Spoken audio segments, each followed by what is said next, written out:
So my dear students, चलो आज कुछ सीखते हैं। एक नई चीज़।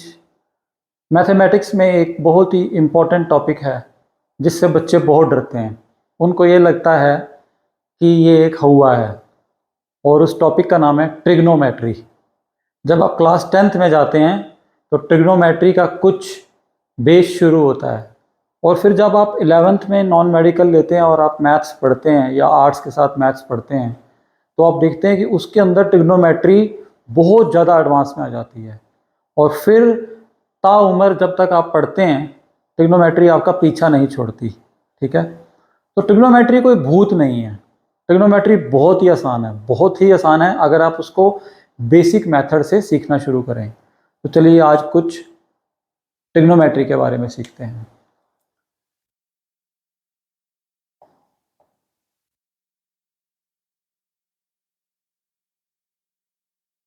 ट्रिग्नोमेट्री जैसा कि नाम से पता चल रहा है, ट्राई ट्राई मीन तीन, 3, and gon mean sides and metry mean measure. Actually क्या है कि अगर हमारे पास एक ट्रायंगल है और उसमें ट्रायंगल में कितनी साइड्स होती हैं? 3 साइड्स। तो हम उन 3 साइड्स को मेजर कर रहे हैं यूजिंग ट्रिग्नोमेट्रिक टेक्निक्स। अब ट्रिग्नोमेट्री को जब शुरू किया गया, जब उसको स्टडी किया गया, सबसे पहले बनाया गया, तो एक विशेष तरह की ट्रायंगल के लिए बनाया गया था। उस ट्रायंगल का नाम था राइट एंगल ट्रायंगल। ये ट्रायंगल का निशान होता है। ठीक है, तो राइट एंगल ट्रायंगल। अब राइट एंगल ट्रायंगल क्या होती है आपको सभी को पता है, जिसमें एक एंगल 90 डिग्री हो। जैसे ये देखिए, ये 90 डिग्री है, बाकी कुछ भी हो सकते हैं। तो इस ट्रायंगल को हम बोलते हैं राइट एंगल ट्रायंगल। तो अभी जब हम 10th में इसको सीख रहे हैं, 10th में हमने इसको सीखना शुरू करना है, बिल्कुल आप समझिए कि बिल्कुल नई चीज़ है आपके लिए ट्रिग्नोमेट्री। तो आपको एक ही ट्रायंगल ध्यान में रखनी है जिसका नाम है राइट एंगल ट्रायंगल, यानी कि जिसके अंदर एक एंगल 90 डिग्री का होगा, बाकी 2 एंगल अलग अलग डिग्री के हो सकते हैं। टोटल तीनों का जोड़ 180 ही होगा। वो तो नेचुरल है, 180 से ऊपर तो हो ही नहीं सकता। ठीक है, तो राइट एंगल ट्रायंगल के अलावा क्या हम ट्रिग्नोमेट्री को किसी और प्रकार की ट्रायंगल में लगा सकते हैं? बिल्कुल लगा सकते हैं, बट अभी नहीं उसको यूज करेंगे। उसको जब हम 11th यानी कि एडवांस ट्रिग्नोमेट्री पढ़ेंगे, 11th की ट्रिग्नोमेट्री पढ़ेंगे, तो उसमें मैं आपको बताऊंगा। अभी ये ट्रिग्नोमेट्री का चैप्टर मैंने शुरू किया बिल्कुल उन बच्चों के लिए है जो बिल्कुल शुरू से करना चाहते हैं। मान लीजिए कोई 11th का बच्चा है, उसने 10th में ध्यान से नहीं करी, तो वो भी ये लेक्चर देखेगा तो उसको भी समझ आनी शुरू हो जाएगी चीज। तो चलिए अब शुरू करते हैं राइट एंगल ट्रायंगल से। मेरे पास एक राइट एंगल ट्रायंगल है जिसमें इसका नाम रख देते हैं, चलिए ABC। ट्रायंगल का नाम या तो आप ऐसे रखिए या आप ऐसे रखिए, क्लॉकवाइज और एंटी क्लॉकवाइज, अपनी मर्जी नहीं है कि आप कैसे भी चल सकते हो। आप इसको ABC पढ़ेंगे क्योंकि राइट एंगल एट B है। तो हमारे पास एक ट्रायंगल है, triangle ABC which is a right angle triangle. इसके अंदर BC को बोलते हैं परपेंडिकुलर। क्या बोलते हैं इसको हम? परपेंडिकुलर। यानी कि जो 90 डिग्री का एंगल बन रहा है, तो जो वर्टिकल लाइन आपको मिलती है उस वर्टिकल लाइन को आप बोलते हैं परपेंडिकुलर। और जो उसके साथ अटैच्ड हॉरिजॉन्टल लाइन होती है, ठीक है, लेटी हुई लाइन, उसको हम बोलते हैं बेस। याद रहेगा, बहुत सिंपल है। और जो लाइन स्लैंट होती है, स्लैंट मतलब सीढ़ी की तरह रखी होती है, उसको हम बोलते हैं hypotenuse. Clear? Hypotenuse, base and perpendicular. Perpendicular हो गया खड़ी हुई लाइन 90 डिग्री पे, लेटी हुई लाइन मीन जो बिल्कुल नीचे की तरफ हॉरिजॉन्टल है, बेस हो गया, और ये हो गया हाइपोटेन्यूज।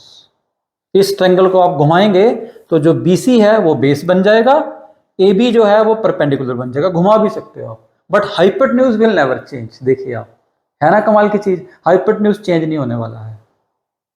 तो बेस और परपेंडिकुलर आपस में ट्रायंगल के घुमाने पर, ट्रायंगल को रोटेट करने पर, जो बेस है वो परपेंडिकुलर बन सकता है और जो परपेंडिकुलर है वो बेस बन सकता है। देख लीजिए, मान लीजिए इस ट्रायंगल को ऐसे घुमा दिया, तो अब ये जो परपेंडिकुलर है ये नीचे आ जाएगा और ये जो बेस है ए बी ये खड़ा हो जाएगा। अब बन गया ये परपेंडिकुलर और ये बन गया base, but hypotenuse will remain same. तो ये चीज़ ध्यान रखिए। इतना समझ आ गया, कुछ भी मुश्किल नहीं है इसमें।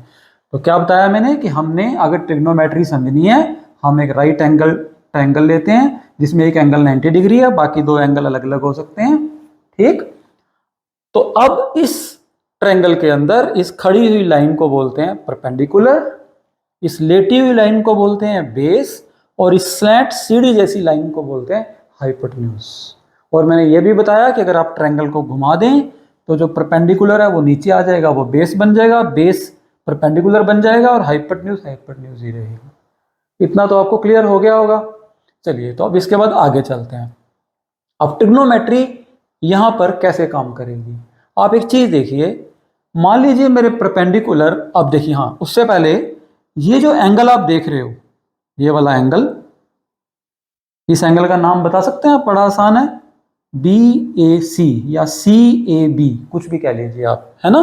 तो इस एंगल का कोई एक नाम दे देते हैं हम। ठीक है, मान लीजिए मैंने इस एंगल का नाम दे दिया थीटा।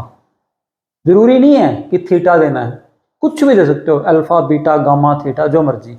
नहीं देने का मन है छोड़ दो, इसको ए ही रहने दो, मैं इसको एंगल ए बोल दूंगा, तब भी कोई पाप नहीं है। मैंने आपकी सुविधा के लिए इसका नाम रख दिया थीटा।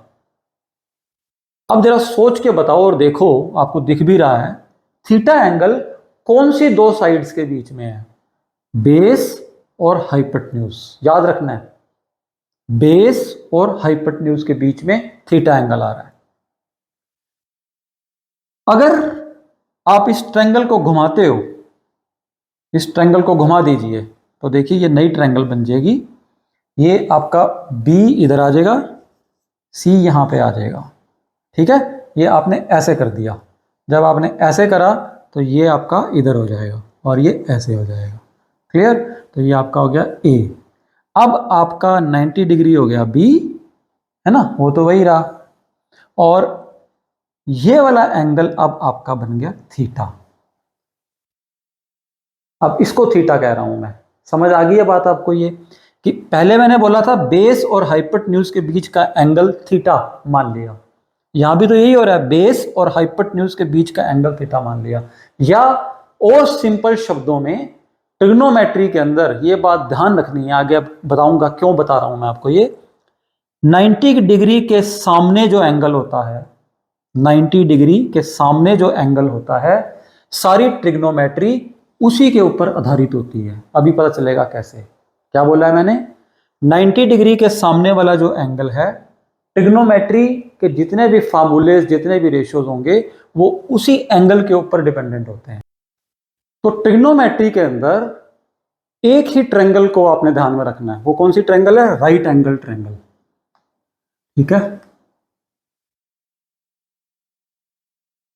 ये राइट एंगल ट्रायंगल, नाम रख देते हैं ए बी सी। इस एंगल को आप थीटा कहो, अल्फा कहो, बीटा कहो, चाहे ए कहो, हमें कोई फर्क नहीं पड़ता। इसको हम बोलते हैं परपेंडिकुलर, इसको बोलते हैं बेस, और इसको बोलते हैं हाइपोटेन्यूज। और आप सभी को एक थ्योरम बड़े अच्छे से पता है जिसका नाम है पाइथागोरस थ्योरम। पाइथागोरस थ्योरम क्या कहती है? हाइपोटेन्यूज की लंबाई का square is equal to base की लंबाई का स्क्वायर प्लस परपेंडिकुलर की लंबाई का स्क्वायर। ये पढ़ी हुई है आपने, है ना। चलिए, तो अब यहां पर हम बात करेंगे ट्रिग्नोमेट्री की शुरुआत की, कि यहां ट्रिग्नोमेट्री की शुरुआत कहां से हुई। तो उन्होंने ना क्या कुछ ऐसा किया, ट्रिग्नोमेट्री के बारे में देखते हुए, उसको स्टडी करते हुए, उसके बारे में रिसर्च करते हुए, जो मैथमेटिशियंस थे, उन्होंने ये देखा कि मान लीजिए ये जो P है, ठीक है, परपेंडिकुलर या जो बेस या फिर हाइपोटेन्यूज, इनकी लेंथ के कुछ रेशोज हैं। यानी कि जब आप P और H का रेशो लोगे, या P और B का रेशो लोगे, या B और H का रेशो लोगे, तो आप देखोगे कि वो रेशो ना कांस्टेंट है, फिक्स है, अगर आप एंगल चेंज नहीं करते हो। मान लो एंगल आपका 30 डिग्री है, लेट अस सपोज, कितना है? 30 डिग्री, एग्जांपल के लिए। तो इनको आप इस तरह से चेंज भी कर दोगे ना, मान लो आपने 3 था, ये 5 लिया, आपने इसको 4-5 कर दिया, तो भी कोई फर्क नहीं पड़ेगा उसमें। यानी कि आपकी इसकी लेंथ अगर रेशो में चेंज हो रही है तो इस एंगल को अगर आप ना छेड़ें तो आप देखेंगे कि इसकी लेंथ चेंज करने से कोई फर्क नहीं पड़ता रेशो के ऊपर। क्या मतलब है इसका? शुरू में जब ये रिसर्च की गई, मैथमेटिक्स को बनाया गया, तो 6 रेशो बनाए गए ट्रिग्नोमेट्री के, उसको बोलते हैं ट्रिग्नोमेट्रिक रेशो, ट्रिग्नोमेट्रिक रेशोस। पहले रेशो का नाम दिया गया SINE, साइन। बोलते हैं साइन, लेकिन जो लास्ट का ई है ना, ये नहीं आता इसके अंदर। अब सिन नहीं बोलना है इसको, बोलना साइन ही है। और इसके साथ हमेशा कोई ना कोई एंगल आएगा। मालूम मैंने ऐसे दिया SINE, इसका खुद का कोई मतलब नहीं है, खाली SINE लिखा आपने, it is not having any meaning, कोई मतलब नहीं है जब तक आप इसके साथ यहां पर कोई एंगल नहीं लिखते। अब एंगल पता है कौन सा लिखना है यहां पे हमेशा? अभी मैंने बताया था कि जो 90 डिग्री के सामने वाला एंगल होगा ना, वो लिखना है, इसीलिए ये इंपॉर्टेंट था। तो यहां पर मैं क्या लिखूंगा? ए। तो इसको ना इतना लंबा लिखने के बजाय ऐसे लिखते हैं, साइन ए। ये लिखा तो ऐसा लग रहा है सिन लिखा है, सिन नहीं है, इसको पढ़ेंगे साइन, साइन ए। अगर एंगल का नाम थीटा रख दिया तो साइन थीटा, अल्फा रख दिया तो साइन अल्फा। एंगल हमेशा ये वाला होगा जो 90 डिग्री के सामने है, 90 डिग्री के सामने, यानी कि परपेंडिकुलर के सामने वाला एंगल हमेशा इस रेशो के साथ आएगा। क्लियर? एक रेशो और बनाया उन्होंने, उस रेशो का नाम रखा कोसाइन ऑफ एंगल। एंगल तो रखेंगे ना, कोसाइन ऑफ ए, लेकिन इसको इतना बड़ा लिखने की बजाय इसको ऐसे लिखा, कोस ऑफ ए। मतलब ये कोसाइन का शॉर्ट फॉर्म है, कोस ऑफ ए। अगर यहां पे एंगल थीटा होता तो कोस ऑफ थीटा, मतलब एंगल चेंज होने से इसका नाम चेंज होगा। जैसे अल्फा है, मान लो यहाँ पे एंगल ए का नाम है एंगल अल्फा, तो लिखोगे कोस ऑफ अल्फा, उसमें कोई फर्क नहीं पड़ता। तीसरा रेशो बनाया गया tangent, tangent A, tangent of A. लेकिन इतना लंबा पढ़ने के बजाय इसको ऐसे लिखना है आप, टेन ऑफ ए। ठीक है, याद रहेगा। तीसरा रेशो कौन सा है? टेंजेंट ऑफ ए, जिसको हम शॉर्ट फॉर्म में बोलते हैं टेन ऑफ ए। चौथा रेशो होगा इसका उल्टा, साइन का उल्टा होता है कोसिकेंट, कोसिकेंट ऑफ ए। और इस कोसिकेंट को शॉर्ट फॉर्म में लिखते हैं कोसेक, COSEC, कोसेक ऑफ ए। ठीक, उसके बाद पांचवा रेशो हुआ इसका उल्टा, इसका उल्टा होता है सीकेंट ऑफ ए, और इसको शॉर्ट फॉर्म में लिखते हैं SEC, सेक ए। ओके। छठा रेशो हुआ इसका उल्टा, टेंजेंट का। टेंजेंट का उल्टा होता है कोटेंजेंट, कोटेंजेंट ऑफ ए, और इसको लिखते हैं कोट ए। ठीक है, बहुत आसान है। अभी दोबारा से समझिए, 6 ट्रिग्नोमेट्रिक रेशोज, रेशो समझते हो ना भाई कि नहीं समझते? ऐसे समझो, मान लो परपेंडिकुलर की वैल्यू है, मैंने कहा कि परपेंडिकुलर और बेस में 3:4 का रेशो है, तो मैं मान लेता हूं कि ये 3K है और ये 4K है। ये मतलब है रेशो का। रेशो का मतलब हुआ कि परपेंडिकुलर की लेंथ अपॉन बेस की लेंथ 3/4 आ गई, तो ये रेशो कहलाते हैं। इनको क्या बोलते हैं हम? रेशो। रेशो तो आप 8वीं क्लास में पढ़ते आए हो, कोई नई चीज नहीं है। तो 6 ट्रिग्नोमेट्रिक रेशोज हैं जिनके नाम बताए हैं अभी मैंने। अब उन रेशोज की वैल्यू बताऊंगा क्या होती है। पहले रेशो का नाम है साइन ए, दूसरे का नाम है कोसाइन ए, जिसको कोस ए लिखते हैं, तीसरे का नाम है टेंजेंट ए, जिसको टेन ए लिखते हैं, चौथे का नाम है कोसिकेंट ऑफ ए, जिसको कोसेक ए लिखते हैं, पांचवें का नाम है सीकेंट ऑफ ए, जिसको सेक ए लिखते हैं, छठे का नाम है कोटेंजेंट ऑफ ए, जिसको कोट ए लिखते हैं। अब सवाल पैदा होता है कि ये किसके बराबर है? जो साइन होता है ना, वो बराबर होता है परपेंडिकुलर और हाइपोटेन्यूज का रेशो। याद रखना है आपने, देखो मैंने कर दिया। जो कोस होता है ना, वो बराबर होता है बेस अपॉन हाइपोटेन्यूज का रेशो, बेस और हाइपोटेन्यूज का रेशो। जो टेंजेंट होता है ना, वो होता है परपेंडिकुलर और बेस का रेशो। जो कोसिकेंट होता है वो साइन का उल्टा होता है। अगर साइन का उल्टा है तो किसका रेशियो हो जाएगा, h/p, हाइपोटेन्यूज अपॉन परपेंडिकुलर। जो सीकेंड है ना बेटा, वो कोस का उल्टा होता है, और कोस क्या होता है, b/h, तो सीकेंड क्या हो जाएगा, h/b। और जो कोटेंजेंट है ना, वो टेंजेंट का उल्टा होता है। टेंजेंट कितना है, p/b का रेशियो, परपेंडिकुलर और बेस का रेशियो। तो कोट क्या हो जाएगा, बेस अपॉन परपेंडिकुलर का रेशियो। तो मैंने आपको 6 के 6 रेशियो किसके बराबर होते हैं वो बता दिए, कि sine of angle is always equal to in that triangle perpendicular की लेंथ बटे हाइपोटेन्यूज की length. Cosine of angle is always equal to base की लेंथ अपॉन हाइपोटेन्यूज की लेंथ। ऐसे बाकी फिर बता देता हूं, साइन का उल्टा कोसिकेंट, उल्टा मतलब sine cosecant A is equal to 1/sin A, ये मतलब है। और कोस का उल्टा, उल्टा मतलब इनवर्स सीकेंट ए, यानी कि सीकेंट ए बराबर 1/cos ए। तो जो cos ए का फार्मूला होगा उसका उल्टा हो जाएगा, 1 हो जाएगा। और कोटेंजेंट ए जो होता है वो टेंजेंट का उल्टा होता है, यानी कि cotangent A is equal to 1/tan A. ठीक है, अब देखो कि ये जो सारे रेशियोज मैंने आपको बताए हैं, इन रेशियोज को याद कैसे करें। ऐसे तो मेरे को भूल जाएगा कि वो साइन ए का फार्मूला p/h होता है या b/h होता है। तो इसके लिए एक बड़ा सिंपल सा रूल बना दिया गया, एक निमोनिक बना दिया गया। निमोनिक होता है जिससे आप याद रख सकते हैं चीजों को। निमोनिक था, पंडित बद्री प्रसाद हर हर बोले।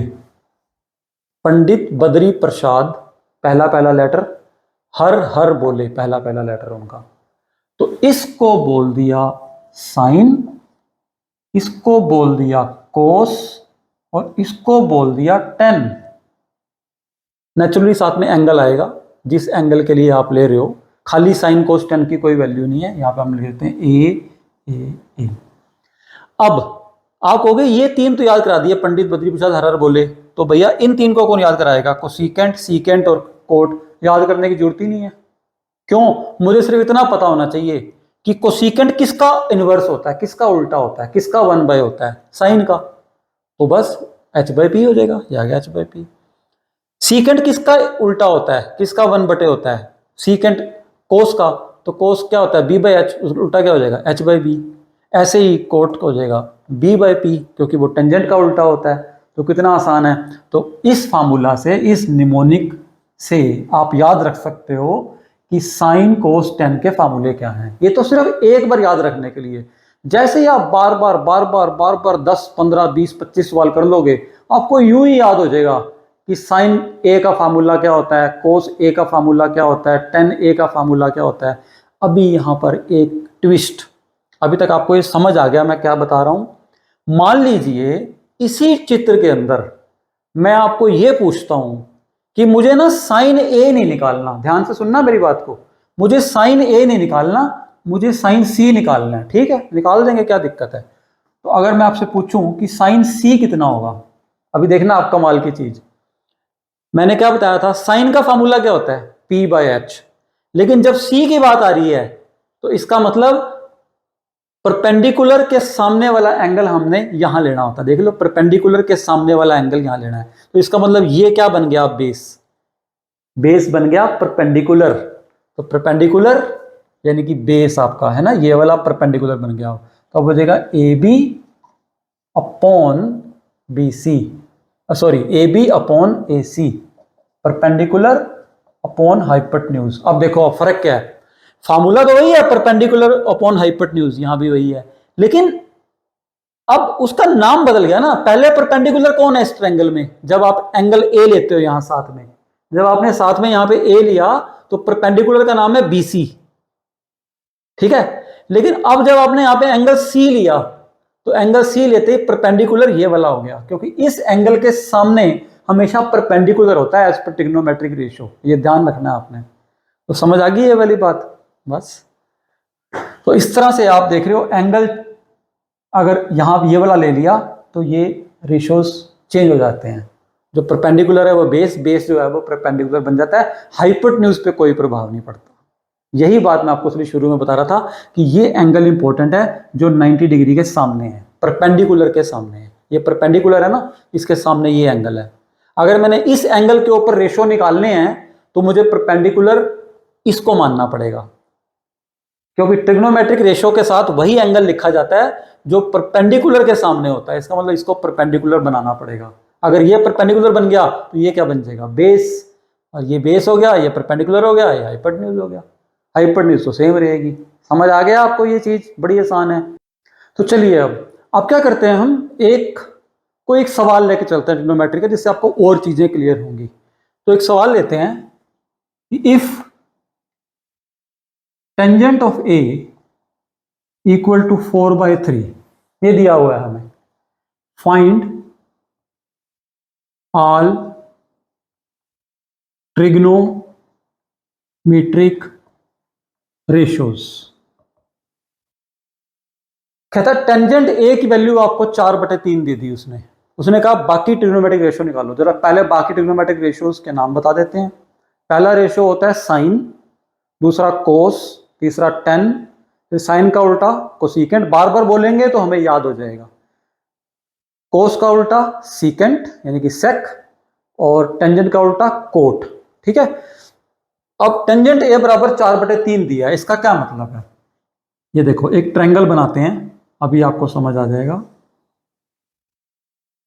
ये ए ले लेते हैं क्योंकि उसने यहां पे ए दिया है ना, तो परपेंडिकुलर के सामने वाला ही रेशो में यहां पर एंगल आता है, और कोई एंगल नहीं आ सकता। तो ये हो गया एंगल ए, इसका नाम रख देते हैं बी सी। उसने दिया टेंजेंट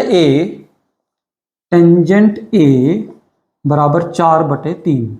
जरा मुझे ये बताओ बेटा कि टेंजेंट की वैल्यू क्या होती है? परपेंडिकुलर और बेस की भाषा में उनके किस चीज के रेशो होते हैं? वो परपेंडिकुलर और बेस के रेशो होते हैं, परपेंडिकुलर और हाइपोटेन्यूज के रेशो होते हैं, या बेस और हाइपोटेन्यूज के रेशो? किसका रेशो होता है? तो रट्टा नहीं मारना, दिमाग में कहीं छोटी कॉपी में कहीं लिख के देख लेना, पंडित बद्री प्रसाद हर हर बोले। देखो साइन कोस टेन, ये तो टेंजेंट होता है परपेंडिकुलर अपॉन बेस। ठीक, कितना आसान है, परपेंडिकुलर अपॉन बेस।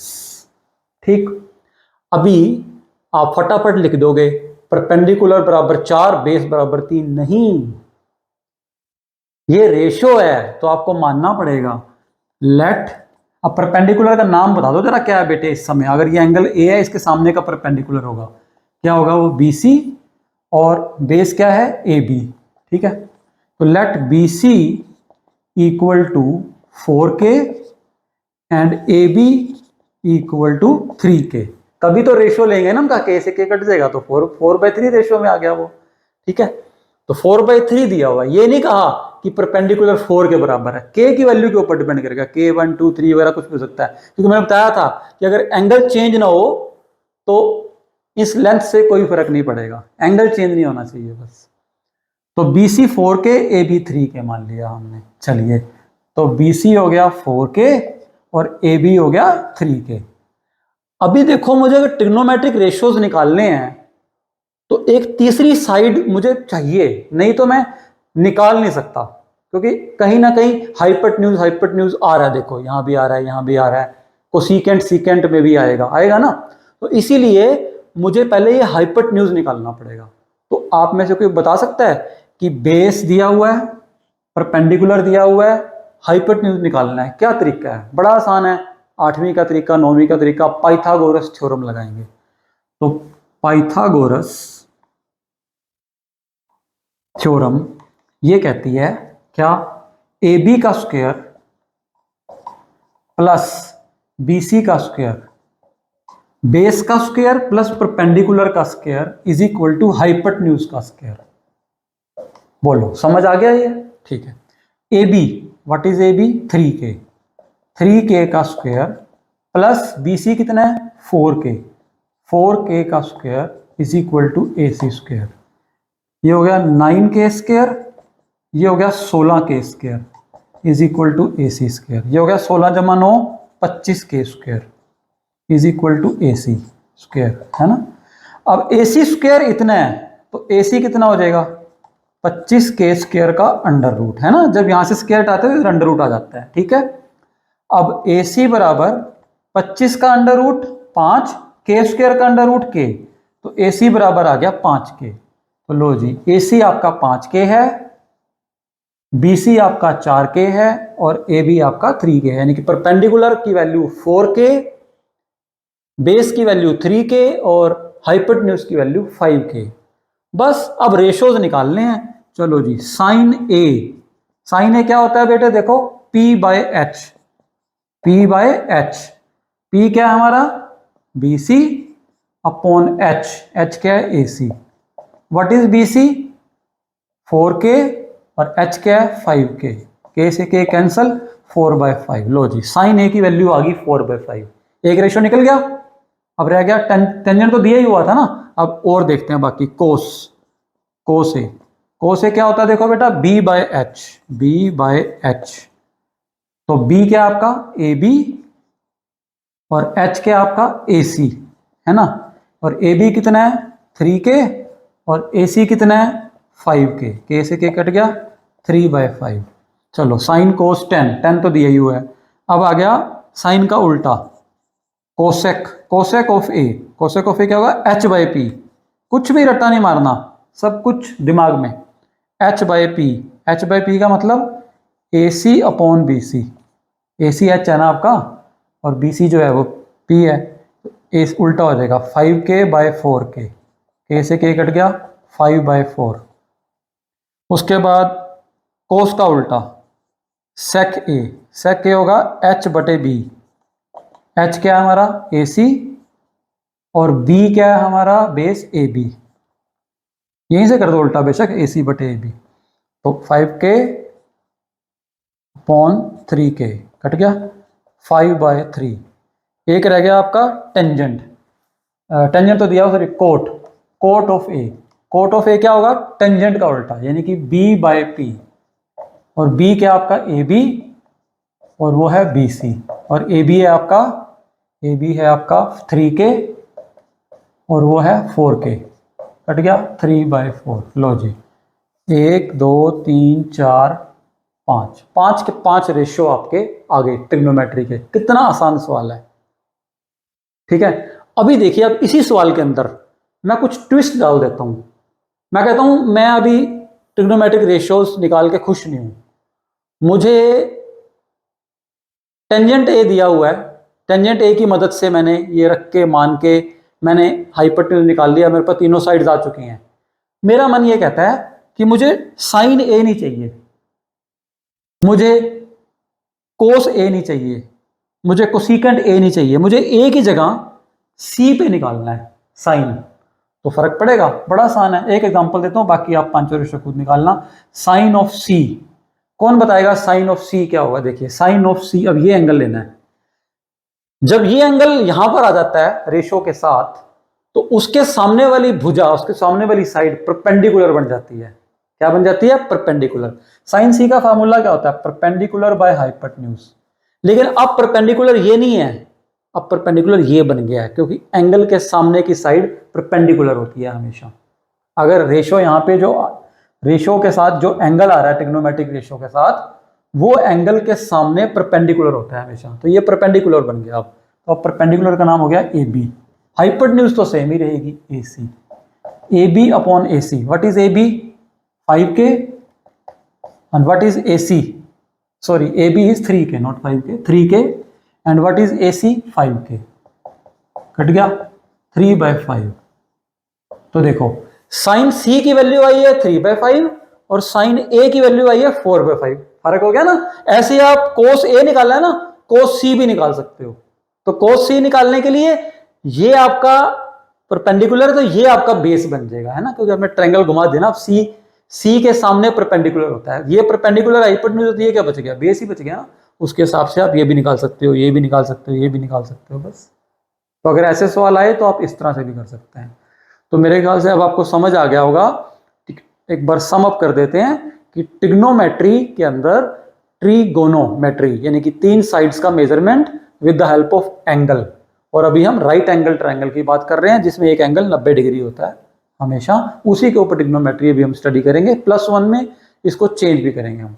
तो इसके अंदर मैंने बताया आपको 6 ट्रिग्नोमेट्रिक रेशियो होते हैं। साइन ऑफ एंगल, एंगल मतलब ए बी सी कुछ भी हो सकता है, cos of angle, tangent of angle, short form में tan, cot of angle, cosecant of angle, secant of angle. ये 6 रेशोज आपने ध्यान में रख लेने हैं। और कहाँ से ध्यान में रखने हैं? इस फार्मूला से।